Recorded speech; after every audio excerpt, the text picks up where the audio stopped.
SwimOutlet.com delivers the best online shopping experience. With an extensive selection and the lowest prices, you're guaranteed to find the product you need. Here's what you get. Free shipping on all orders over $49. Free 1 to 2 day shipping on all orders over $99. All orders placed by 6 p.m. ship out the same day. Shop at SwimOutlet.com, the web's most popular swim shop.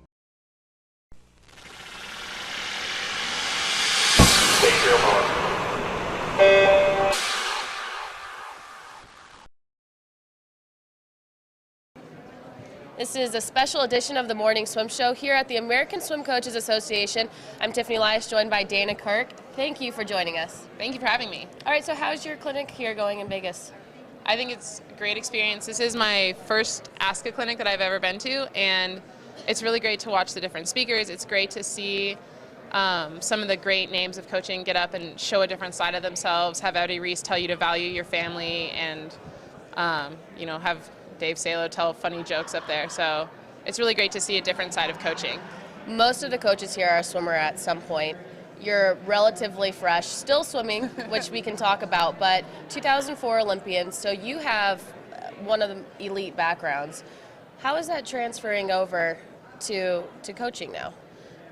I think that to be an athlete at any level, but to be an athlete at a collegiate level or an Olympic level, you have to have an attitude that says, no matter what obstacles are in front of me, I cannot fail. Like, failure is not in the picture at all. And going into coaching just with that belief system is something that really translates to your athletes, because you give them sets, and I think an athlete can tell when you think they're going to fail and when you think they're going to succeed. And a lot of the times I don't give my athletes the choice of whether they fail or succeed. I'm going to give them a set. It's going to be really hard. And my belief is that they will 100% make the set. And I think that gives them the confidence to do more things than if I had never completed 8 400 flies, I probably would have never given my kids, an 8 200 fly set. So I feel like that makes them better because I know they can do it because I did it. Are you, training-wise, doing a lot of things that you used to do, giving to your children, or has your philosophy evolved with the time? My philosophy's definitely evolved, but I feel like the nuggets of truth are still in there. There's always going to be the new fad or the new this or the new that, and you can kind of see it with some of the talks here at ASCA, but I think the nuggets of hard work, keeping your heart rate up, and really just focusing on small little bits of very intense work and then stretching those as far as you can will always kind of be true. But again, I swam for a distance program that really believed if you weren't doing 100,000 meters a week, you weren't doing work. And taking that now into Palo Alto, which is where I coach, in Palo Alto, California, you don't have the people that are going to support that mindset. So I did have to change my way of thinking, and we do a lot more dryland, we do a lot more explosiveness, we do a lot more, as Salo would call it, like sprinting distance or long sprints, to kind of fool them into doing distance work without having them think like, oh, I'm going to do 100 100s, that's going to kill my shoulder. Now they do something like 10 50s at race pace, and like that's still an endurance with short rest, and it's still an endurance set, but they're not telling themselves that they're going to get hurt. Now, you swam for one of the legends, Richard Quick, at Stanford.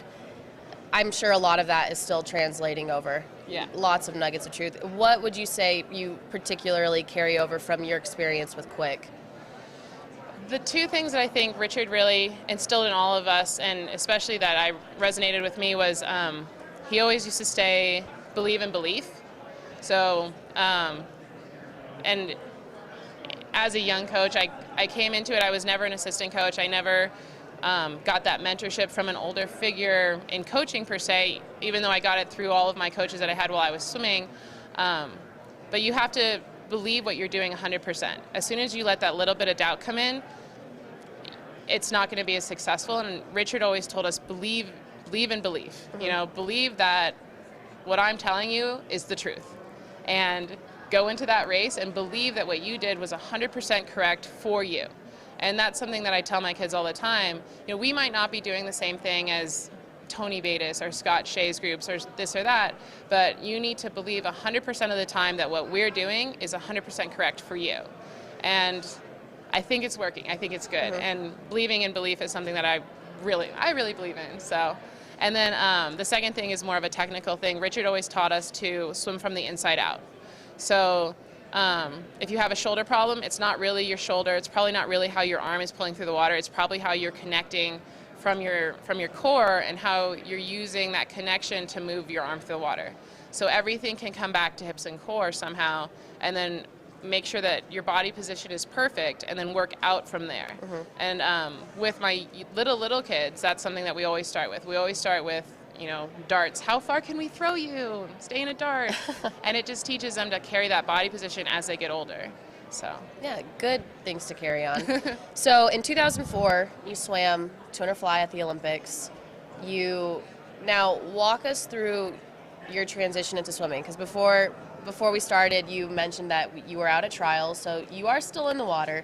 But when did the competitive swimming end, and how did that transition in your life play out? I think that the competitive swimming ended, honestly, in 2006 when I had my back surgery. Which was when you were a senior at Stanford? Just after my senior year. Okay.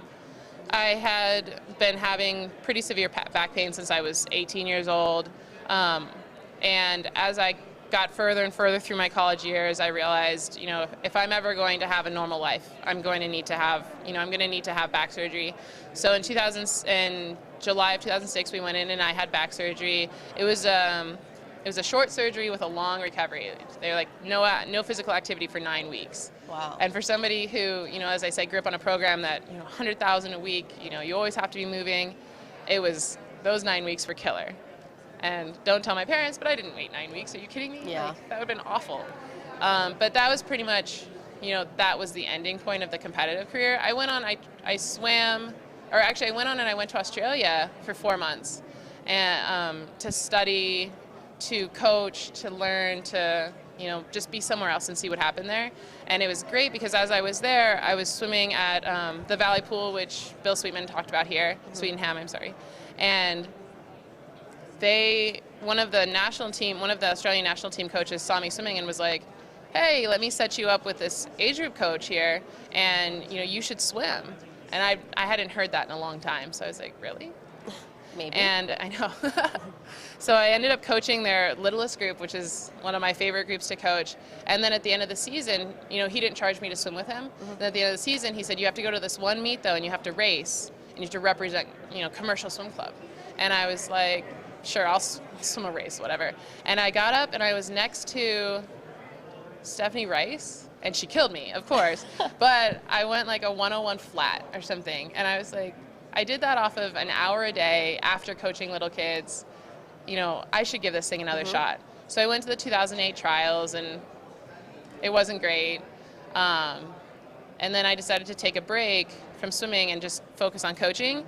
And then as we came into, you know, 2011, there were just different triggers. You know, I met a Michigan swimmer named Callie Fahey who was training with us, and she just needed to get a fresh take on swimming, and it was really fun to watch somebody get a fresh take on it. And so I kind of decided I was going to do fresh take as well. So I got in with Tony Bates a little bit, I got in with Scott Shea a little bit, and I ended up swimming with Scott Shea's group for the year, qualifying for trials on a whim, as a challenge actually, and heading off to Omaha, and it was great. It was great to be able to go without any expectation, or with the clear expectation that I was just going to swim prelims, and be part of the spectacle, be part of the show, be right up there with all the athletes in the athletes section, listening to, you know, Florida do their Gator cheer, and just like watching them dominate the first few days of the meet, and just getting that energy back. And I feel like that's something that here at ASCA you get a lot of energy because you hear those coaches talk and give those great ideas. But then when you're there and you're at trials and you feel that excitement of just the highest level of swimming, it was really great to go back to my team after that and be like, listen guys, we are gonna have the best summer.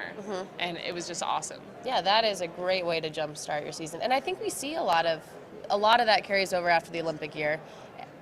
People, even if they're not interested in swimming, are excited about swimming because it's always such a dominant sport. But yeah. So what have you taken away from this clinic here that you're gonna take back to Palo Alto? I think the main things I've actually taken away are more emotional things. It's make sure you take care of yourself as a coach, because you can't take care of your athletes if you are working yourself ragged and they're, you know, 5:30 in the morning with the morning practice and then stay there all day and then like go home at 8:30 at night. I think that some of the older coaches really had some great things to say about take care of yourself, take care of your family, and then take care of your kids. Like, make sure that your priorities are in the right order, because your kids will go fast if you're healthy. So I think that was really, as a young coach, you want to be there. You want to be the first one at the pool. You want to be the last one to leave. You always want to be doing stuff. But here, listening to them be like, we did that, we burned out, you know, and now we're back. I think it's something to tell the young coaches, like, take your time going into it. Make sure that this is a lifelong profession. It's not a flash in the pan. And I really do want this to be a lifelong profession. So that's one thing that was really resonating. Good. Well, thanks for sharing your experience and your transition into the coaching world. Thank you so much. All right, thanks, Dana.